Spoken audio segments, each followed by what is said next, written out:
Hello, good morning সবাইকে। তো আমি কিন্তু সকাল সকাল আজকে উঠে পড়েছি। আমার মেয়ে এখনও ওঠেনি। সকাল সকাল বলতে ওই 7:30 মতো বাজে। সত্যি কথা বলতে মেয়ে যখন ঘুমিয়ে থাকে তখন ভাবে আমি কিছু কিছু টুকিটাকি সেরে নিই, কিন্তু আমি যেই কাজ করতে যাব তখনই আমার মেয়েটা উঠে যাবে। যেমন এই দেখো, আমি বিছানা গুছাচ্ছি আর এতে কিন্তু আমার মেয়ে উঠতে লেগে উঠলো না। যাই হোক, তো আমি এই মুহূর্তে সব কিছু করে নেব।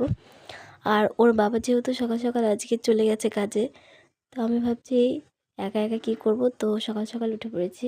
যেহেতু আমি ওর জামা কাপড়গুলো এখন কাচবো না, তো টুকিটাকি যেমন রান্না বান্না এসব করে নেব।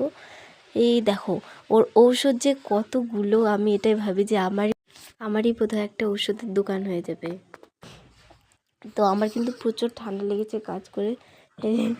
মেয়ে আসলে ভিডিওটা এডিট করতে করতে আমার মেয়ে কিন্তু উঠে গেছে। মানে কি বলবো, যখনই আমি কিছু একটা এডিট করি তখনই আমার মেয়েটা উঠে যাবে। আর সত্যি কথা বলতে এত পরিমাণে কাজের চাপ বেড়ে গেছে, আমি ভিডিও রিলস কোনো কিছু করতে পারি না। তো আমি কিন্তু এখন ঘরটা ঝাড় দিয়ে নেব। আর অনেক কাজ পড়ে আছে। মানে না, সত্যি কথা বলতে ভিডিওটা অন করে কাজ করা প্রচুর চাপ হয়ে যায়। আর এদিকে আমার মেয়েটা একটু পরপরই কান্না করে। ও সেরকম কান্না করে না, যদি অন্য বাচ্চার তুলনায় অনেকটা শান্ত, কিন্তু তবুও আমার কাজের ফাঁকে কেন জানি মনে হয় যে আমার মেয়েটা কান্না করছে বেশি। তো আমার কিন্তু কাজ বাজ সেরে রান্নাটা করে নিচ্ছে। আজকে রান্না করবো চিকেন। আর এগুলো কিন্তু শুকনো লঙ্কা না, ওই পাকা লঙ্কাগুলোকেই আমি মানে পেস্ট করে এখন চিকেনটা রান্না করব। তো অনেকেই বলে যে শুকনো লঙ্কা খাওয়া যায় না।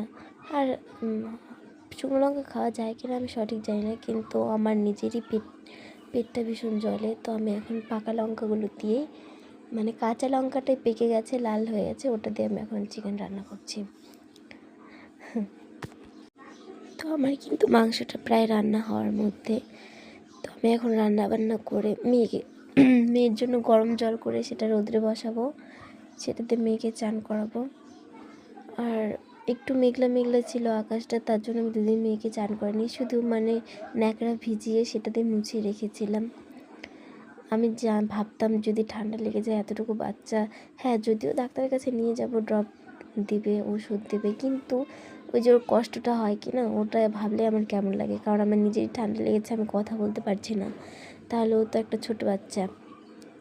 তো আমি কিন্তু স্নান টান করে রান্না করতে বসেছিলাম।